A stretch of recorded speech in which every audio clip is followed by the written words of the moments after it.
Eh bien, bienvenue à tout le monde, bienvenue à la session numéro 6 de notre série intitulée « La grande controverse cosmique ». Et le sous-titre, c'est « Comment Dieu disculpe son nom de toutes les fausses accusations ». Notre sujet pour aujourd'hui, c'est la partie 1 du message du lieu très saint. Nous allons réviser ce que nous avons étudié auparavant, mais commençons tout d'abord par la prière pour demander la bénédiction du Seigneur alors que nous étudions sa parole. Père Céleste, merci une fois de plus pour le privilège incroyable d'être ici assemblés ensemble pour ouvrir ta sainte parole, entendre ta voix nous parler au travers de cette parole que tu as inspirée il y a longtemps. Nous demandons que le même esprit qui a inspiré la parole vienne et nous l'explique dans les prochaines minutes alors que nous sommes ensemble. Nous te remercions d'entendre nos prières parce que nous les faisons au nom précieux de Jésus. Amen. Passons en revue tout d'abord l'œuvre que Jésus a accomplie dans le camp et dans le parvis du sanctuaire. Vous vous souvenez que dans le camp, Jésus a vécu sa vie parfaite pour chaque personne qui ait jamais vécu dans l'histoire de la planète Terre. Puis Jésus est allé à l'autel du sacrifice et il est mort sur la croix, portant tous les péchés qui n'aient jamais été commis dans l'histoire du monde. Les péchés de tout le monde, Jésus les a portés sur la croix. Puis nous avons vu que dans la cuve, le Seigneur Jésus est ressuscité d'entre les morts. Maintenant, nous devons comprendre que ces fonctions de Jésus dans le camp et dans le parvis n'ont vraiment rien à voir avec la réponse de l'homme. Nous avons couvert cela lors de notre dernière étude ensemble. En d'autres termes, Jésus n'est pas venu dans notre camp, il n'est pas mort sur la croix parce que nous avons demandé cela. Ce n'était pas notre choix. C'était la grâce de Dieu qu'il ait décidé de faire cela. Il a pris l'initiative, en d'autres termes. Cela n'avait rien à voir avec la réponse de l'homme. Cependant, nous avons étudié, lors de notre dernière présentation, l'œuvre de Jésus dans le lieu saint, du sanctuaire.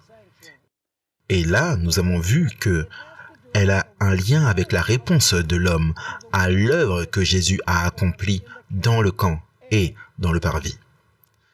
Et en résumé, dans le lieu saint, Jésus déverse les bénéfices de son œuvre terrestre sur les individus qui répondent par la repentance et la confiance en Jésus. En d'autres termes, pour résumer, quand une personne se repent, cette personne place ses péchés sur Jésus. Souvenez-vous du service du sanctuaire dans l'Ancien Testament. Le pécheur venait, se repentait, il plaçait le péché sur la tête de la victime, il confessait ce péché sur la tête de la victime, puis il égorgeait cet animal et le pécheur était pardonné ou il était purifié. Mais ensuite, le prêtre emportait le sang dans le sanctuaire. Le sang portait l'enregistrement du péché. Et par le sang, le péché était déposé dans le sanctuaire. Donc, en d'autres termes, le sanctuaire était souillé. Et parce que le sanctuaire avait la tâche du péché, il était nécessaire à la fin de l'année que le sanctuaire soit purifié. Et donc, nous avons vu dans notre étude hier soir que nos péchés sont placés sur Jésus quand nous nous repentons et que nous confessons nos péchés. Jésus prend nos péchés et il nous pardonne et transporte les péchés dans le sanctuaire couvert par son sang. Et de cette façon, le sanctuaire céleste est souillé par le registre du péché. Et ainsi, tout comme dans le sanctuaire terrestre, le sanctuaire céleste doit être purifié du registre du péché qui est introduit. Donc ce que je veux souligner, c'est que dans le service quotidien, c'est le pécheur qui est pardonné et purifié. Dans le service annuel, dans le lieu très saint, c'est le sanctuaire qui est purifié du cumul des péchés du peuple. Lisons 1 Jean chapitre 1 et les versets 7 et 9 pour voir ce qui se passait dans le service quotidien. Il est dit ici, au verset 7, « Mais si nous marchons dans la lumière, comme il est lui-même dans la lumière, nous sommes mutuellement en communion, et le sang de Jésus, son Fils, maintenant, regardez ça, nous purifie de tout péché. » Donc, dans le service quotidien, qui est purifié du péché, qui est pardonné du péché? C'est le pécheur, pas le sanctuaire. nous allons voir que le prêtre prend le péché dans le sanctuaire par le sang et qu'il est déposé dans le sanctuaire. Mais clairement, ici, il est dit que le sang de Jésus, son Fils, nous purifie de tout péché. Et ensuite, le verset 9, il dit, « Si nous confessons nos péchés, il est fidèle et juste pour nous pardonner, remarquez, de nos péchés et nous purifier de toute iniquité. » Donc, dans le service quotidien, c'est le pécheur qui est pardonné, c'est le pécheur qui est purifié. Mais maintenant, quand le sang de Jésus prend le péché dans le sanctuaire est quoi? Le sanctuaire est souillé. Donc, résumons.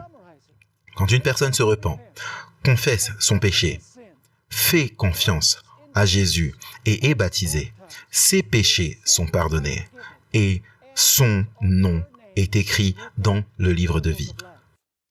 Maintenant, il y a un point très important ici, et c'est que la sincérité de la repentance et de la confession de la personne n'est pas évaluée dans le service quotidien.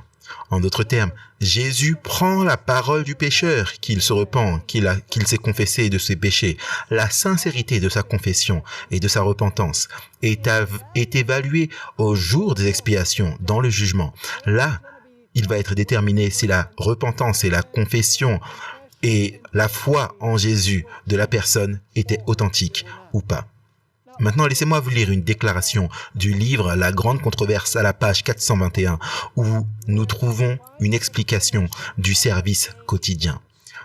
Nous avons lu cette déclaration hier soir, mais ce serait une bonne idée de la lire à nouveau. Comme autrefois, les péchés du peuple étaient par la foi placés sur l'offrande pour le péché et par le sang transférés de manière représentative dans le sanctuaire terrestre. Ainsi, dans la nouvelle alliance, les péchés des repentants sont par la foi placés sur Christ et transférés en fait au sanctuaire céleste. Est-ce que vous comprenez? Cela, c'est tellement clair. Donc, lors du service quotidien, les péchés étaient transférés dans le lieu saint par le sang de la victime. Nous trouvons dans l'Ancien Testament ce processus qui se passe sous forme représentative ou en forme d'illustration. Maintenant, j'ai mentionné hier soir que Lévitique 1 à 15 utilise des mots pour le péché au singulier. Par exemple, certains des mots sont utilisés. Certains des mots qui sont utilisés sont péché, transgression, impureté. Dans Lévitique 1 à 15, ces paroles sont utilisées au singulier.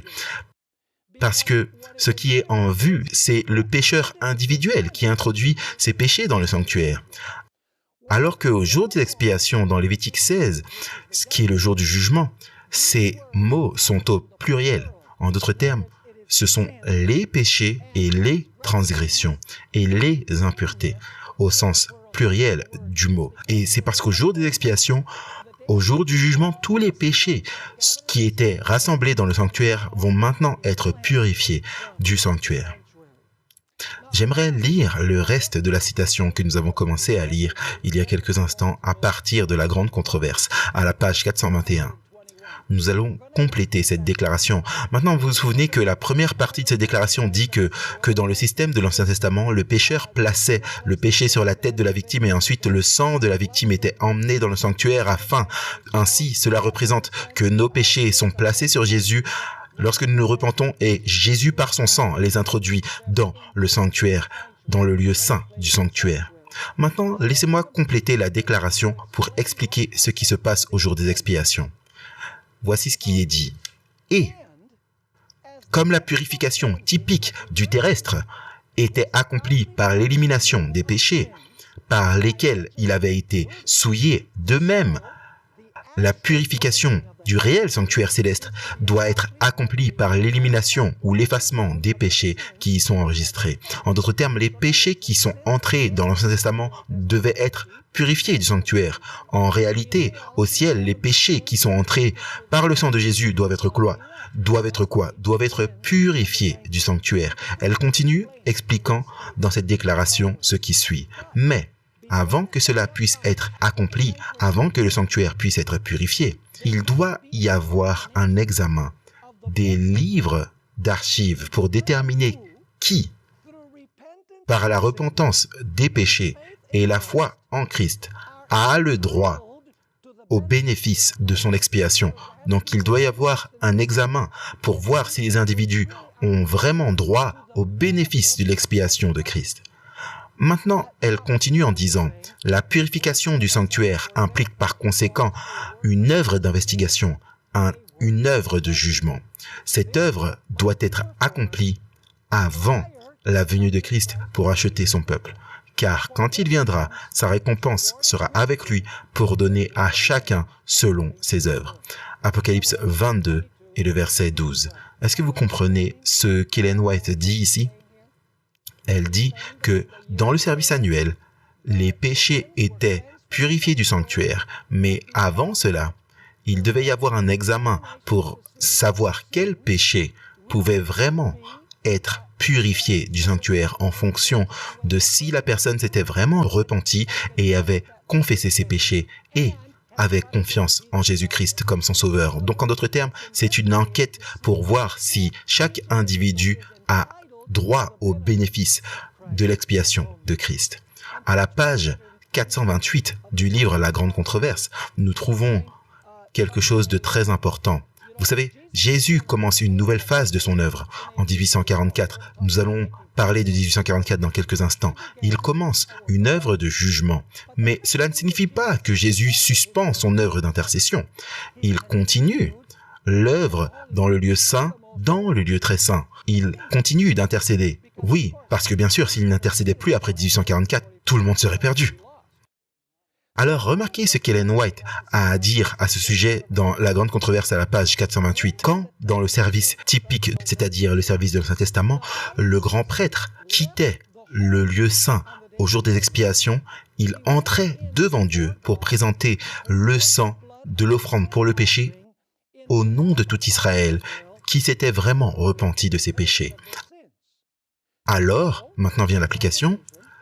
De même, Christ n'avait terminé qu'une partie de son œuvre en tant que notre intercesseur pour entrer dans une autre partie de son œuvre. Et il plaidait toujours par son sang devant le Père au nom des pécheurs. Alors Jésus assumait simplement une fonction supplémentaire en 1844. Il n'a pas cessé d'intercéder. Sa vie a-t-elle encore une signification durable pour nous aujourd'hui? Oui. Sa mort a-t-elle encore une signification durable pour nous aujourd'hui? Sa résurrection a-t-elle encore une signification durable pour nous? Son œuvre dans le lieu saint se poursuit-elle dans le lieu très saint? Oui. Et quand son œuvre dans le lieu très saint sera terminée, alors tout sera terminé, comme nous allons l'étudier au fur et à mesure. Maintenant, certaines personnes disent, « Pasteur Bord, comment peux-tu dire qu'au ciel, il y a un dossier des péchés qui souille le sanctuaire, un lieu qui est on ne peut plus saint? Comment un lieu qui est on ne peut plus saint peut également avoir un enregistrement du péché à l'intérieur? Comment ces deux choses peuvent coexister? Et ma réponse est très simple. Le péché qui est placé dans le sanctuaire n'appartient pas au sanctuaire. Il est imputé au sanctuaire. Il est compté au sanctuaire, mais il n'appartient pas au sanctuaire. Laissez-moi vous donner un exemple afin que vous puissiez comprendre comment un lieu qui est des plus saints peut également avoir quelque chose de vil comme le péché enregistré à l'intérieur. Est-ce que Jésus était absolument sans péché et saint? N'est-ce pas? Bien sûr qu'il était. La Bible dit dans 2 Corinthiens chapitre 5 qu'il ne connaissait pas quoi? Il ne connaissait pas le péché, donc il était absolument saint. Mais permettez-moi de vous demander, est-ce que le péché a été imputé à celui qui était absolument saint? Absolument. Parce qu'il continue de dire, celui qui ne connaissait pas le péché a été fait péché pour nous. Les péchés lui ont été attribués, les péchés lui ont été imputés, mais ils ne lui appartenaient pas. Et de la même manière, les péchés qui sont dans le sanctuaire sont imputés au sanctuaire jusqu'à ce que les vrais coupables reçoivent les blâmes pour ces derniers. Ils sont placés dans le sanctuaire, mais ils n'appartiennent pas au sanctuaire. Est-ce que vous comprenez ce que je dis? Maintenant, remarquons quelque chose d'autre qui est très intéressant, et c'est que dans Jean chapitre 3, Jésus utilise l'exemple du serpent dans le désert. Qu'est-ce qu'un serpent représente dans les Écritures? Eh bien, le serpent représente Satan, il représente le mal, il représente le péché. Est-ce que Jésus est représenté comme un serpent dans la Bible? Oui. Il est le serpent qui a été élevé dans le désert. C'est un symbole de Christ. Alors, vous dites, comment est-ce que le serpent, qui représente le péché et le mal, peut être un symbole de Christ? C'est très simple. Parce que Jésus a assumé le péché des êtres humains. Il a été fait péché pour nous. Est-ce que vous êtes avec moi? Même s'il était des plus saints, les péchés du monde ont été imputés à Jésus. Maintenant, quelqu'un pourrait dire, eh bien, Pasteur Bor, où dans la Bible est-il dit que le sanctuaire doit être purifié? Eh bien, j'aimerais lire 2 versets dans la Bible, l'un dans l'Ancien Testament et l'autre dans le Nouveau. Le premier, bien sûr, c'est Daniel chapitre 8 et le verset 14. Quel adventiste ne connaît pas Daniel 8, verset 14? Il dit là, « Et il me dit », et nous allons regarder de plus près à la chronologie dans un instant, « Et il me dit, jusqu'à 2300 jours, puis le quoi ? Le sanctuaire sera purifié. » De quel sanctuaire est-il question? Quand les 2300 jours se sont terminés, y avait-il un sanctuaire sur terre? Non. À ce moment-là, le temple juif était détruit. Il a été détruit en l'an 70. Donc il n'y avait pas de sanctuaire terrestre à purifier à la fin des 2300 jours. Ainsi, quel doit être le sanctuaire qui doit être purifié à la fin des 2300 jours? Ce doit être le quoi? Ce doit être le sanctuaire céleste. Donc, très clairement, le sanctuaire céleste doit être quoi? Il doit être purifié. Regardez aussi Hébreux chapitre 9 et le verset 23. Hébreux chapitre 9 et le verset 23. Premièrement, il parle du sanctuaire terrestre. On l'appelle les copies du véritable, les copies du céleste. Il est dit ici, parlant du sanctuaire terrestre, il était donc nécessaire, puisque les copies des choses qui sont dans les cieux, donc c'est les sanctuaires terrestres, il était donc nécessaire, puisque les copies des choses qui sont dans les cieux devaient être purifiées de cette manière. Donc est-ce que les copies devaient être purifiées ainsi? Oui, mais maintenant regardez la dernière partie du verset. Et que les choses célestes elles-mêmes le fussent par des sacrifices plus excellents que ceux-là. Quels sont ces sacrifices plus excellents que ceux-là qui purifient le sanctuaire céleste? C'est le sang de qui? De Jésus-Christ. Est-ce que vous voyez le parallèle? Alors, est-ce que la Bible nous enseigne qu'il y a une souillure dans le sanctuaire céleste qui doit être purifié? Absolument, la Bible indique cela très clairement. Ce sont les péchés qui sont entrés là. Quand le pécheur se repent, confesse ses péchés, fait confiance à Jésus et est baptisé. Et si une personne pêche après le baptême, elle peut toujours se repentir et confesser ses péchés et faire confiance à Jésus. Les péchés vont dans le sanctuaire par le sang. Le pécheur est maintenant pardonné. Vous pouvez avoir une bonne nuit de sommeil parce que vos péchés sont maintenant pardonnés.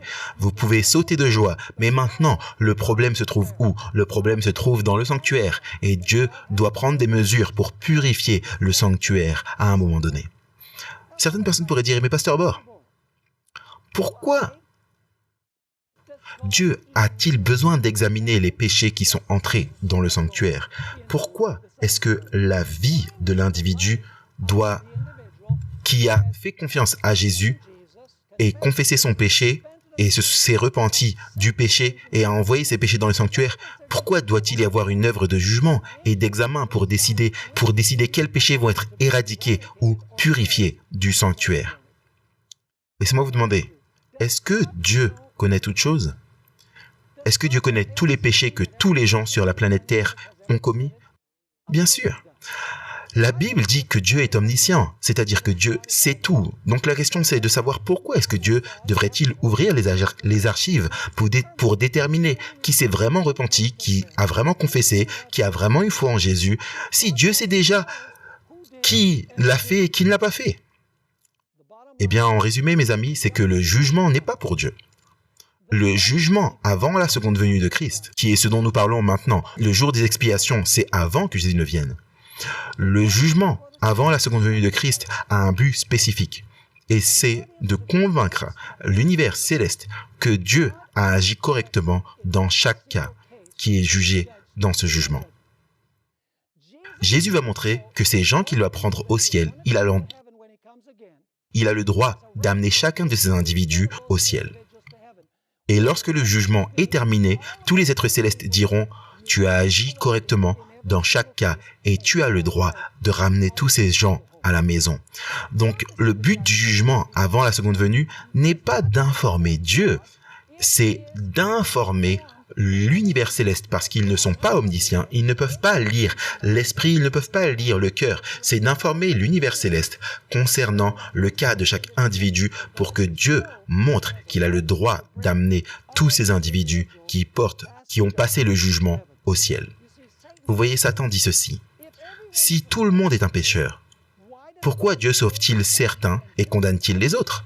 Sur quelle base est-ce que Dieu sauve David, un adultérien et un meurtrier? Sur quelle base est-ce que Dieu sauve Saul de Tarse qui a tué tant de membres de l'Église, alors que d'autres personnes qui n'ont pas commis des péchés aussi terribles sont laissées pour compte et ne sont pas sauvées? Pourquoi? Dieu va ouvrir les archives du ciel. Il va montrer chaque cas afin que l'univers tout entier, lorsque le jugement sera terminé, puisse dire « Tu as raison d'amener ces gens et tu as raison de laisser ceci pour compte. » Donc le but du jugement avant la seconde venue est de persuader les êtres célestes que Dieu a agi avec justice dans chaque cas. Vous voyez, il y a de véritables croyants et de faux croyants dans l'Église, n'est-ce pas? Il y a ceux qui se sont vraiment repentis du péché et il y a ceux qui n'ont que des larmes de crocodile. Laissez-moi juste vous montrer quelques exemples des Écritures. Que dans l'Église, il y en a beaucoup qui ont confessé Jésus, qui ne sont pas de vrais enfants de Jésus. Ils prétendent s'être repentis, ils prétendent qu'ils confessent leurs péchés, ils prétendent qu'ils ont fait confiance à Jésus, ils ont même été baptisés. Mais il sera prouvé qu'ils ne sont pas de vrais croyants lors du jugement. J'aimerais que vous puissiez regarder Matthieu chapitre 6 et nous allons lire les versets 2, 5 et 16. Regardez ce que Jésus avait à dire à l'église de son temps. Y avait-il de vrais et de faux croyants dans l'église juive au temps de Christ? Oh, écoutez ça. Verset 2, Matthieu 6. « Lors donc que tu fais l'aumône, ne sonne pas de la trompette devant toi, comme le font les hypocrites. » C'est quoi un hypocrite?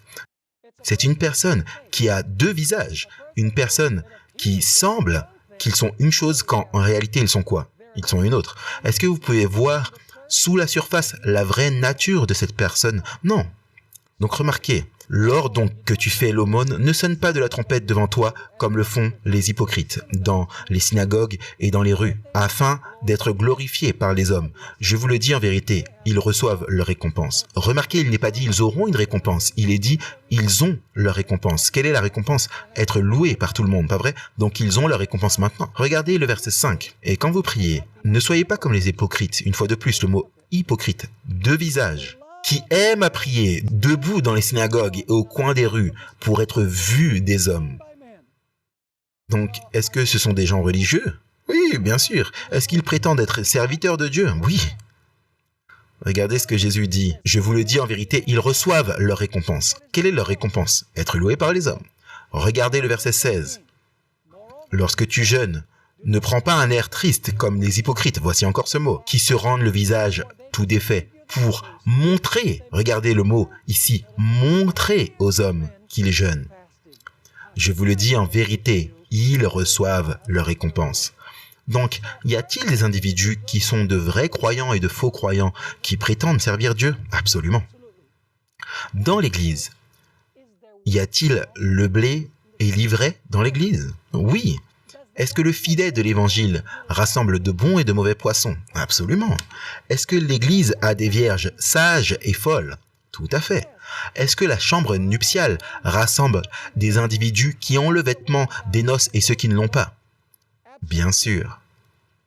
Y a-t-il des individus qui professent le nom de Jésus, qui font des miracles et qui chassent des démons au nom de Jésus, mais qui sont de faux croyants, à qui Jésus dira « Je ne vous ai jamais connu » Tout à fait. Il y a ceux qui disent « Seigneur, Seigneur », mais Jésus refuse de les reconnaître. Est-il vrai qu'il y a même des pasteurs qui se déguisent en ministres de la justice selon l'apôtre Paul, mais qui sont en fait des émissaires du diable? Absolument. Y a-t-il de ceux dans l'Église qui ont la forme de la piété, mais qui en renient ce qui fait la force? Tout à fait. Donc, est-ce que la séparation va être faite entre les vrais croyants et les faux croyants? Elle sera faite quand? Lors du jugement. Le but du jugement avant la seconde venue est de révéler qui s'est vraiment repenti et qui ne l'a pas fait. Lorsque le jugement sera terminé, tous les êtres célestes diront « Ah, Jésus, ton royaume est complet.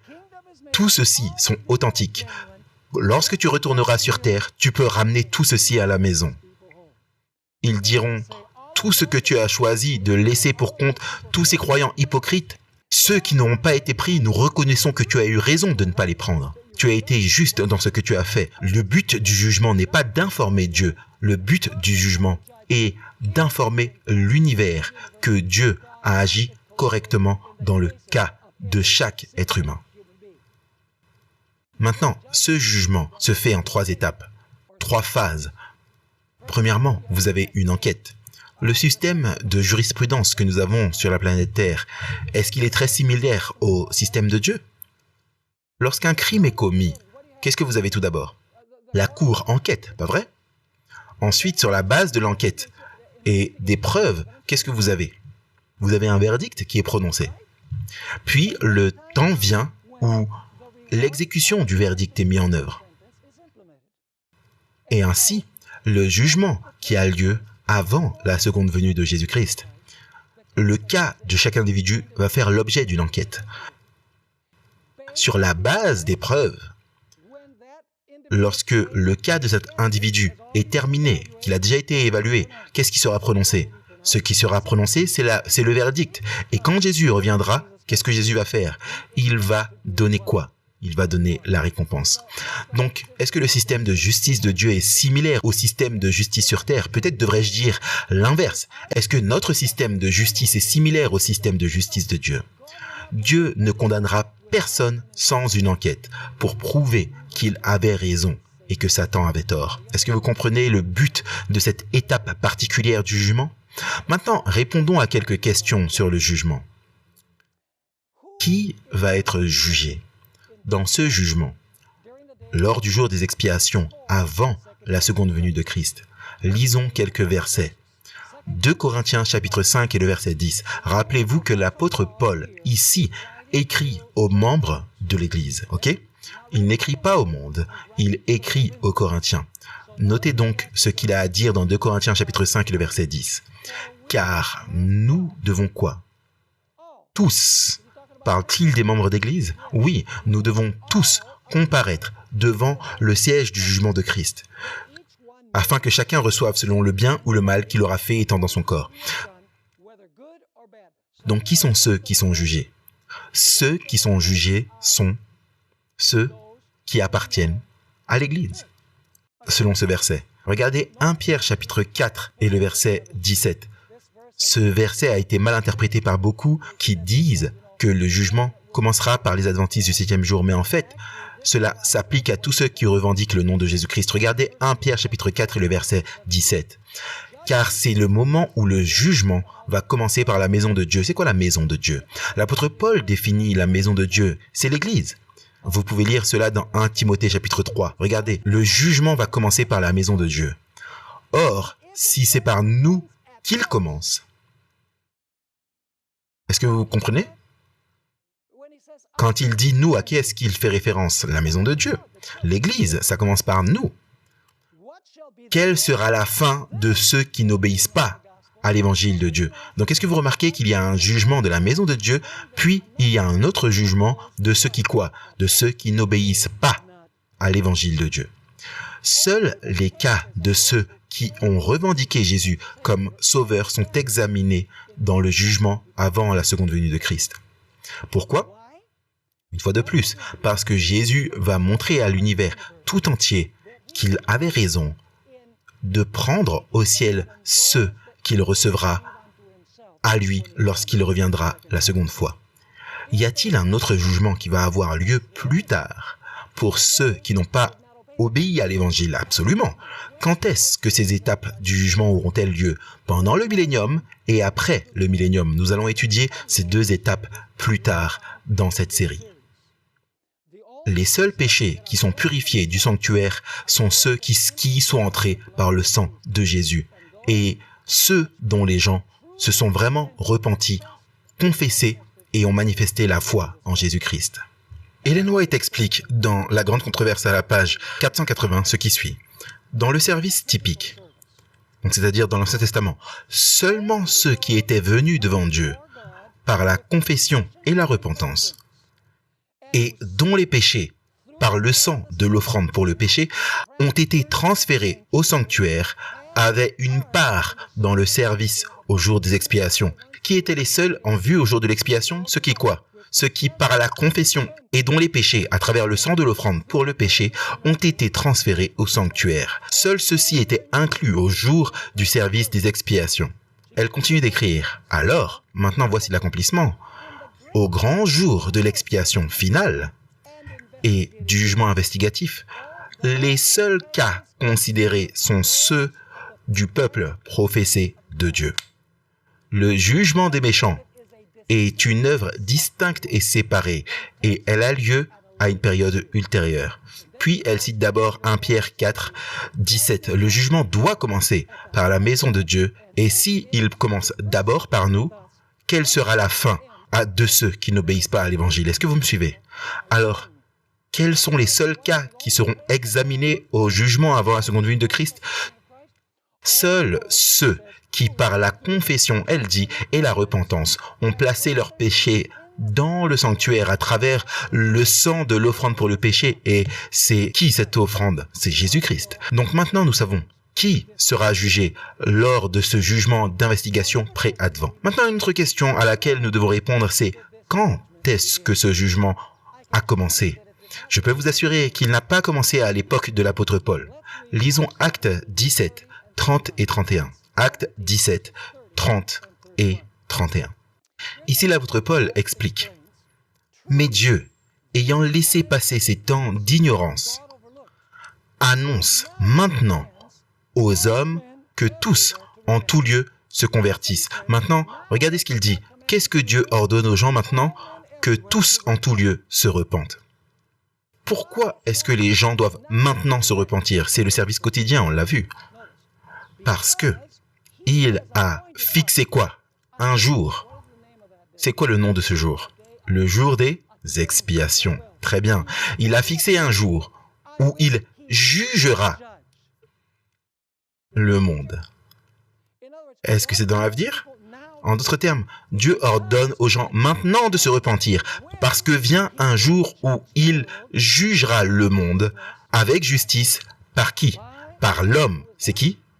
Jésus, qu'il a établi, ce dont il a donné à tous une preuve certaine en le ressuscitant des morts. Est-ce que le jugement est encore futur au jour de l'apôtre Paul? Est-ce que les gens se repentaient à cette époque et plaçaient leurs péchés dans le sanctuaire? Assurément. Mais est-ce que le jugement avait lieu? Non. Dieu avait fixé un jour futur, le jour des expiations, quand il jugerait. Maintenant, il y a d'autres versets qui nous disent quand est-ce que ce jugement allait commencer. Daniel chapitre 7, et nous devrons parcourir cela rapidement parce que le temps s'écoule. Daniel 7, nous avons une séquence de bêtes. Nous avons un lion. Quel royaume ça représente? Babylone. Nous avons un ours. L'ours, c'est quoi? Les Mèdes et les Perses. Nous avons la bête léopard, c'est la Grèce. Puis nous avons une bête dragon qui représente quelle nation? Rome. Et ensuite, la bête dragon pousse 10 cornes. Qu'est-ce qui se passe avec Rome? Rome était divisée en 10 royaumes en l'an 476. Puis, parmi les 10 cornes s'élève une petite corne. Et combien de temps cette petite corne règne? 1260 ans. Et ces 1260 ans se terminent en quelle date?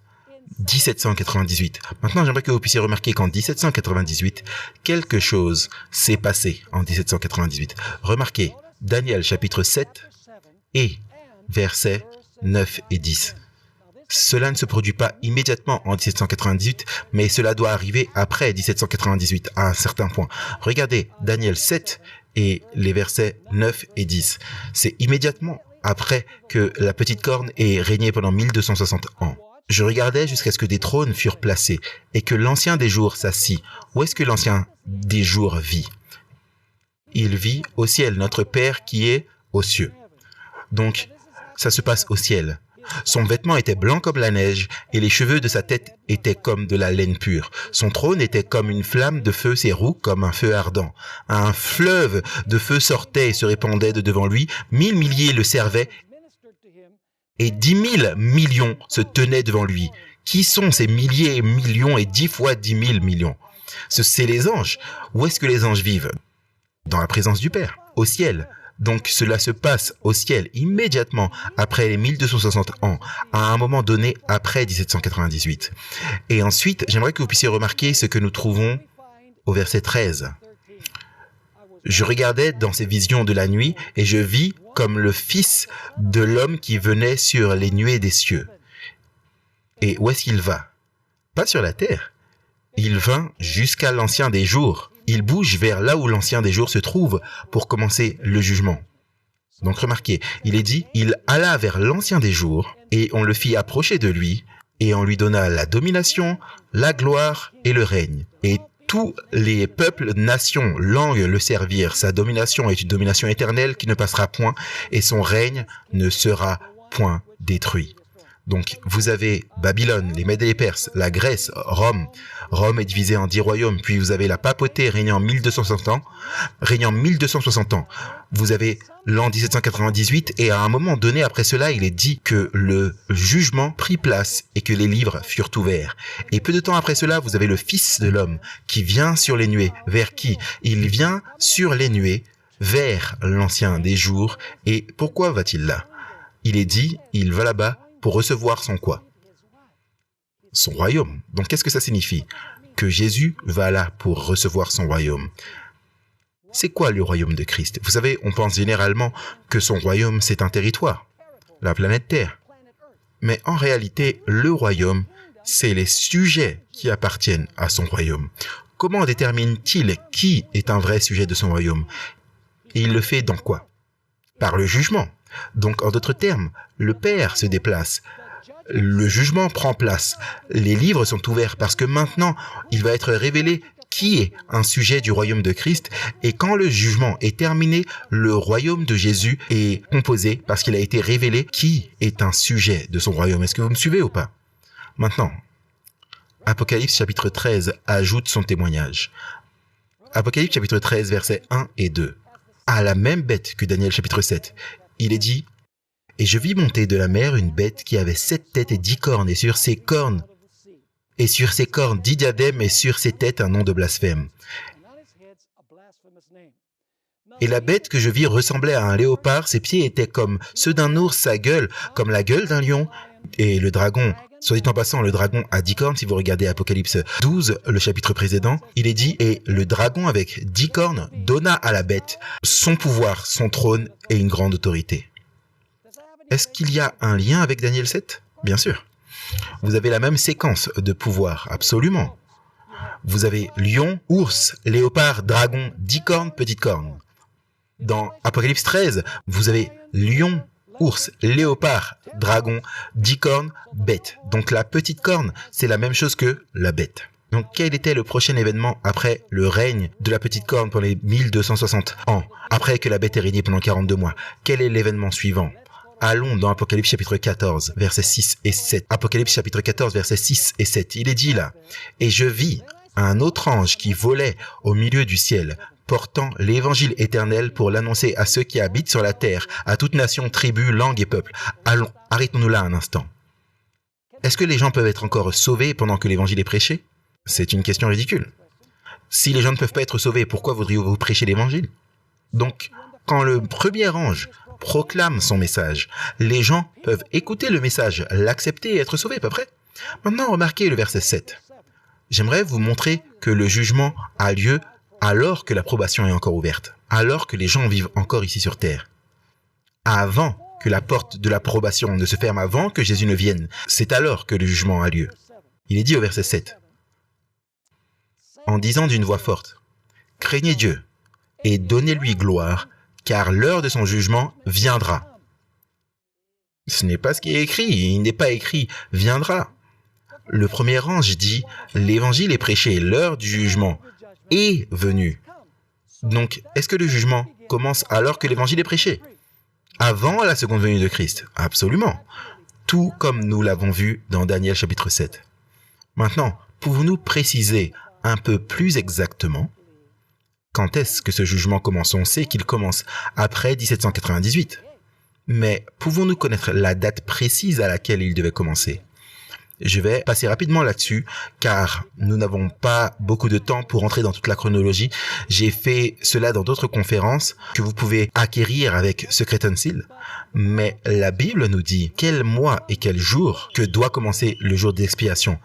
Regardez Lévitique chapitre 23 et le verset 27. Lévitique 23 et le verset 27 nous donne le mois et le jour où le jugement ou le jour des expiations commence dans l'Ancien Testament. Il est dit, le 10e jour de ce 7e mois sera le jour des expiations. Vous aurez une sainte convocation. Vous humilierez vos âmes et vous offrirez à l'Éternel les sacrifices faits par le feu. Donc, est-ce que nous avons le jour et le mois du commencement du jour des expiations? Absolument.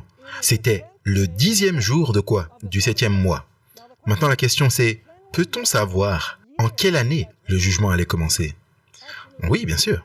Daniel chapitre 8 et le verset 14 nous dit, « Et il me dit, jusqu'à 2300 soirs et matins, puis le sanctuaire sera purifié. » Nous n'avons pas le temps d'entrer dans toute la chronologie, mais laissez-moi juste expliquer que les 2300 jours commencent en l'an 457 avant Jésus-Christ. La première partie des 2300 jours sont les 70 semaines, dont pratiquement tous les érudits conviennent que les 70 semaines sont vraiment 490 ans. Ce sont des semaines années. Et donc, vous partez de 457 avant Jésus-Christ, vous allez 70 semaines, c'est 490 années. Puis, au-delà, vous parcourez 1810 années pour terminer les 2300 jours et cela vous amène à l'année 1844. Donc, en résumé, de 457 jusqu'à 1844, c'est la période qui couvre les 2300 jours qui sont mentionnés dans Daniel 8 et le verset 14. Donc, nous savons alors que l'année du jugement allait être quand? Allait être en 1844. Donc, nous devrions chercher le jour et le mois en 1844 où cela allait commencer. Et il s'avère qu'en 1844, le 10e jour du 7e mois, c'était le 22 octobre. Donc, nous savons que le jugement allait commencer le 22 octobre de l'année 1844. Est-ce que c'est après 1898? Très certainement, ça suit la chronologie. Maintenant, il y a une autre façon dont nous pouvons aborder cette question de savoir quand est-ce que le jugement allait avoir lieu. Vous vous souvenez les 7 églises du livre de l'Apocalypse, pas vrai? La plupart des érudits sont d'accord, les érudits conservateurs conviennent que les 7 églises représentent 7 périodes de l'histoire de l'église chrétienne. Les adventistes du 7e jour croient que la première église, c'est l'église apostolique. La deuxième église, c'est l'église qui a été persécutée par les empereurs romains. La troisième église, Pergame, où l'apostasie entre dans l'église à l'époque de Constantin. La quatrième église, l'église qui est gouvernée par cette femme Jézabel, représente la période de la papauté catholique romaine. La cinquième église représente la période de la réforme protestante lorsque l'église sort de l'apostasie. Et la sixième église, nous croyons qu'elle représente le mouvement millérite, l'église de Philadelphie. Maintenant, j'aimerais que vous puissiez remarquer ce que la Bible a à dire à propos de l'église de Philadelphie, qui est la sixième église. L'église juste avant la dernière église, l'église de Laodicée. Apocalypse chapitre 3 et les versets 7 et 8. Quelque chose se passe durant la période de cette église. Il est dit, écrit aussi à l'ange de l'église de Philadelphie. Voici ce que dit le saint, le véritable. Celui qui a la clé de David. On utilise une clé pour quoi faire? Pour ouvrir ou fermer la porte. Donc, celui qui a la clé de David, qui ouvre et personne ne ferme, et ferme et personne n'ouvre. Donc, est-ce que cette clé va fermer une porte? Pendant la période des 6 églises, oui. Est-ce qu'elle va ouvrir une autre porte? Très certainement. Vous dites, est-ce que tu es sûr que c'est une porte? Absolument. Regardez le verset suivant, verset 8. Je connais tes œuvres. Voici, j'ai ouvert devant toi quoi? Une porte. Qu'est-ce qui ouvre la porte? La clé. J'ai ouvert devant toi une porte et personne ne peut quoi? Ne peut la fermer. Parce que tu as peu de force. que tu as gardé ma parole et que tu n'as point renié mon nom. Donc, sous quelle église la porte est-elle ouverte? C'est sous l'église numéro 6, qui est après la période de la papauté et après la période de la réforme protestante. Est-ce que vous me suivez ou pas? Durant la période de la 6e église, c'est là que vous avez la porte ouverte. La question c'est, où est-ce que nous emmène cette porte ouverte? Le sanctuaire avait 3 portes. La première était entre le camp et le parvis. Est-ce que ça peut être la porte qui était ouverte durant la période de la 6e église, vers la fin de l'histoire chrétienne? Non. Quand est-ce que cette porte a été ouverte? Cette porte a été ouverte quand Jésus est entré dans le parvis pour aller mourir sur la croix et qu'il est ressuscité d'entre les morts. C'est là qu'il est entré dans le parvis. Il y avait une deuxième porte, la porte qui divisait le parvis du lieu saint. Est-ce que ça peut être la porte qui était ouverte en 1844? Non. Pourquoi pas? Parce que Jésus est entré par cette porte dans le lieu saint lorsqu'il est monté au ciel. Donc laissez-moi vous demander, combien de portes est-ce qu'il nous reste? Il ne nous reste qu'une seule porte, la porte qui divise le lieu saint du lieu très saint. Donc sous la 6e église, ça doit être la porte qui nous mène au lieu très saint qui est ouverte. Et quelle porte est fermée? La porte qui est fermée, c'est la porte du lieu saint du sanctuaire. Maintenant, voici quelque chose de très intéressant. Si vous étudiez Apocalypse chapitre 11, vous allez découvrir, en fait ça commence avec le chapitre 8 jusqu'au chapitre 11, vous avez 7 trompettes. Les 7 trompettes couvrent la même période de temps que les églises, mais l'emphase est mise sur des événements différents au cours de cette large période de temps entre l'église apostolique et la fin des temps. Au moment de la 6e trompette, écoutez attentivement maintenant, nous allons voir qu'est-ce qui était ouvert. 6e église, porte ouverte. 6e trompette, nous allons voir où nous mène la porte ouverte. Apocalypse 11 et le verset 19. Apocalypse chapitre 11 et le verset 19. Il est dit, et le temple de Dieu, quoi? S'ouvrit. Donc, s'il s'ouvre, dans quelles conditions il était avant qu'il soit ouvert? Il était fermé. Donc il est dit, et le temple de Dieu s'ouvrit dans le ciel. Et écoutez attentivement, qu'est-ce qui est vu dans le temple lorsque la porte est ouverte? Et l'arche de son alliance parut dans son temple. Où se trouvait l'arche de l'alliance? Dans quelle partie du sanctuaire? Dans le lieu très saint. Donc, quelle porte est ouverte en 1844 durant la période de la 6e trompette et la 6e église? C'est la porte qui mène où? C'est la porte qui mène au lieu très saint. Y a-t-il des preuves bibliques quant au moment où le jugement allait commencer? Absolument. Maintenant, la question c'est de savoir où est-ce que le jugement a lieu? Nous avons déjà répondu à cette question, mais lisons simplement quelques textes. Daniel 7, les versets 13 et 14. Nous avons déjà lu ça. Je regardais dans ces visions de la nuit et je vis comme le Fils de l'homme qui venait sur les nuées des cieux. Il ne vient pas pour sa seconde venue. Il est dit ici qu'il est venu où? Vers l'ancien des jours. Et on le fit approcher de lui et on lui donna la domination, la gloire et le règne. Et tous les peuples, nations et langues le servirent. Sa domination est une domination éternelle qui ne passera point et son règne ne sera point détruit. Donc la question est de savoir où est-ce que le jugement a lieu? Dans le ciel. Où se trouve l'ancien des jours? Où sont les 10 000 fois 10 000?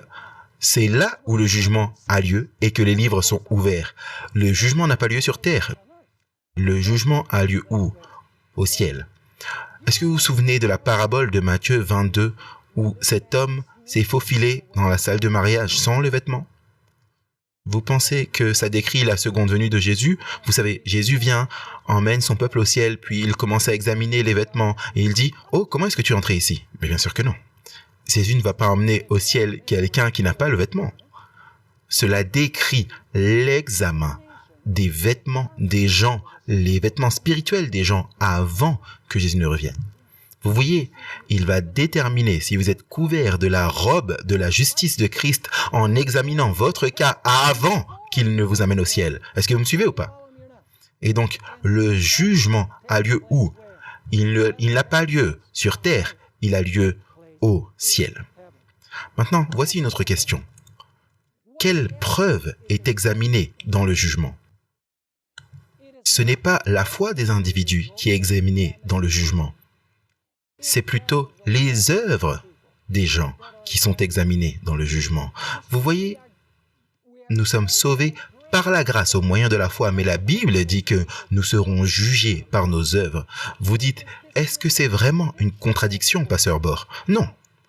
Vous voyez, la foi, c'est le côté invisible des œuvres. Et les œuvres sont le côté visible de la foi. Certains érudits adventistes sont dualistes. En ce qui concerne l'état des morts, ils disent, oui, vous ne pouvez pas avoir l'esprit sans le corps. Ils doivent aller ensemble. Mais quand il s'agit de la justification par la foi, ils disent, oh, c'est la foi seulement, et les œuvres n'ont rien à voir avec ça. Eh bien, laissez-moi vous dire quoi. Jacques supplie d'arrêter avec ces anthropologies dualistes quand il s'agit de la justification par la foi. Regardez Jacques chapitre 2 et les versets 14 à 17. Et ensuite, nous lirons les versets 20 à 26. C'est dans la Bible, soit dit en passant. On a besoin de Jacques avec l'apôtre Paul. Est-ce que Jacques était tout aussi inspiré que Paul? Bien sûr. Regardez, verset 14. Mes frères, que servira-t-il à quelqu'un de dire, écoutez attentivement, de dire qu'il a la foi, mais qu'il n'a pas les œuvres? Donc si quelqu'un n'a pas les œuvres, elle dit seulement qu'elle a la foi. Ce n'est pas tous ceux qui me disent « Seigneur, Seigneur ». Donc Jacques demande, cette foi peut-elle le sauver? Est-ce que ce genre de foi, sans œuvre, peut le sauver? Maintenant, il va parler des œuvres. Et si un frère ou une sœur sont nus et qu'ils manquent de nourriture et que vous leur dites « Allez, chauffez-vous », mais que vous ne leur donniez pas les choses qui sont nécessaires pour le corps, à quoi cela sert-il? Ainsi, la foi en elle-même, si elle n'a pas les œuvres, est quoi? Elle est morte. Abraham, notre père, ne fut-il pas justifié par les œuvres lorsqu'il offrit Isaac, son fils, sur l'autel? Waouh, certaines personnes. Luther n'aimait pas ça. Il voulait se débarrasser du livre de Jacques. Parce qu'il dit qu'Abraham a été jugé par les œuvres. Nous devons comprendre ce qui est dit. Il dit vraiment, il a été justifié par une foi qui œuvre. Dans le contexte, n'est-ce pas ce qu'il dit? Est-ce que la foi peut exister sans les œuvres? Non, il dit qu'il était justifié par une foi qui œuvre. Et remarquez une fois de plus, le verset 22, ne vois-tu pas que la foi agissait avec ses œuvres et que par les œuvres, la foi fut rendue parfaite ou complète en d'autres termes. Et ainsi, ce que dit l'Écriture s'accomplit, Abraham crut à Dieu et cela lui fut imputé à justice et il fut appelé ami de Dieu. Vous voyez donc que l'homme est justifié par les œuvres et non par la foi seule. Regardez le contexte une fois de plus. Il est justifié par une foi qui œuvre. Parce qu'une foi qui n'œuvre pas n'est pas vraiment une foi. Est-ce que vous me suivez? Maintenant, remarquez ce qu'il dit au verset 25. De même, aussi, Rahab, la prostituée, ne fut-il pas justifiée par les œuvres lorsqu'elle reçut les messagers et les fit sortir par un autre chemin? Et maintenant, voici le verset clé. Car comme le corps sans âme est mort, de même la foi sans œuvre est morte. Donc, vous ne pouvez pas dire « Oh, vous devez avoir le corps et l'esprit ensemble ». Ils ne peuvent pas exister indépendamment et dire « Oui, mais vous pouvez avoir seulement la foi et pas les œuvres ». Ils doivent aller ensemble également, en d'autres termes. Et ceux qui disent « Eh bien, en ce qui concerne l'état des morts, on doit avoir les deux. Mais en ce qui concerne la justification par la foi, on sépare la foi et les œuvres. » On ne peut pas faire cela parce que la foi et les œuvres sont un package. Donc, qu'est-ce qui sera examiné dans le jugement? Nos œuvres. Parce que nos œuvres montrent si notre foi était authentique ou pas. Regardez Ecclésiaste chapitre 12 et les versets 13 et 14. Ecclésiaste chapitre 12, les versets 13 et 14. Écoutons la conclusion de tout ce discours. Crains Dieu et garde ses commandements, car c'est là le tout de l'homme. Car Dieu fera venir quoi? Toute œuvre en jugement, avec tout ce qui est caché, soit quoi? Soit le bien ou le mal. Vous voyez mes amis, quand les gens se repentent et confessent leurs péchés et qu'ils font confiance à Jésus, la sincérité de leur expérience n'est pas examinée quand ils se repentent. Jésus les prend au mot. Et il dit, je te prends au mot. Mais laissez-moi vous demander quelque chose. Est-ce que le pardon peut être révoqué? Est-ce que Dieu peut pardonner à quelqu'un au service quotidien et ensuite révoquer le pardon? Absolument. Vous dites, où est la preuve biblique de cela? La preuve biblique se trouve dans deux passages. Mais je ne pense pas que nous aurons le temps de lire l'un d'eux, mais laissez-moi simplement les référencer. Ézéchiel 23, versets 13 à 16. Si vous voulez lire ce passage, Ézéchiel 33, versets 13 à 16. Mais ce que je veux lire, c'est la parabole des deux débiteurs. Avez-vous déjà entendu parler de cette parabole? Les deux débiteurs, elle commence dans Matthieu 18, verset 23. C'est pourquoi le royaume des cieux est semblable à un roi, donc il représente le Père, qui voulut faire rendre compte à ses serviteurs. Donc ça, c'est le jugement. Est-ce que c'est ceux qui prétendent servir Dieu? Oui. Ce ne sont pas des incroyants, ce sont ceux qui affirment servir Dieu. Quand il eut commencé de compter, on lui en amena un qui lui devait 10 000 talents. C'était une dette qui ne pouvait pas être payée. C'était une dette impayable. Et parce qu'il n'avait pas de quoi payer, verset 25, son maître commanda qu'il fût vendu, lui, sa femme et ses enfants, et tout ce qu'il avait, afin que la dette fût payée. Donc il dit, tu vas recevoir une punition pour ne pas avoir été en mesure de payer ta dette. Et que fait cet individu? Verset 26. Et ce serviteur, se jetant à terre, le suppliait, disant, « Seigneur, aie pitié envers moi, et je te paierai tout. » Et le père et le maître dit, « Oublie ça, tu ne peux pas payer cette dette. C'est impossible à payer. » Verset 27. Alors le maître de ce serviteur, ému de quoi? De compassion, car le serviteur cria vers lui, le laissa aller et lui remit sa dette. Est-ce que cet homme était pardonné, oui ou non?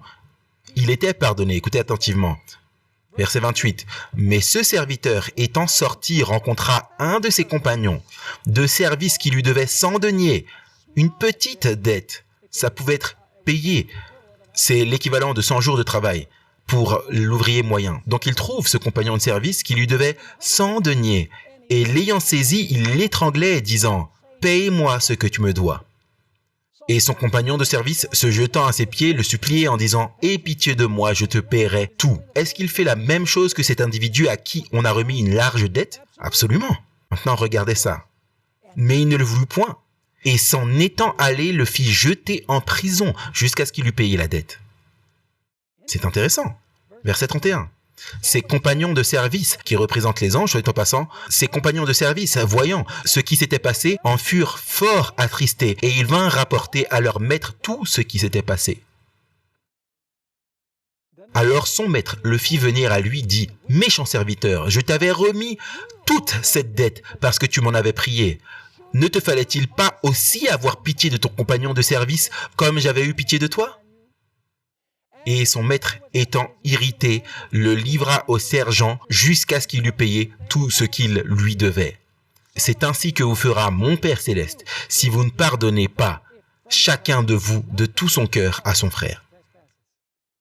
Est-ce que le pardon peut être révoqué si il est vu que nous ne traitons pas les autres selon la miséricorde que Dieu nous a témoignée? Le pardon sera révoqué s'il est démontré que nos œuvres contredisent notre foi. Parce que nos œuvres montrent si notre foi est quoi? Authentique. Y a-t-il beaucoup de personnes qui prétendent être des croyants et qui s'avéreront être légères lors du jugement investigatif? Absolument. Parce qu'elles se glorifient dans le pardon que Dieu leur a donné. Mais elles ne sont pas en mesure de pardonner aux autres. Vous savez, cet homme avait des larmes de crocodile parce qu'il avait peur de la punition qu'il allait recevoir. Il n'était pas vraiment désolé pour le péché qu'il avait commis.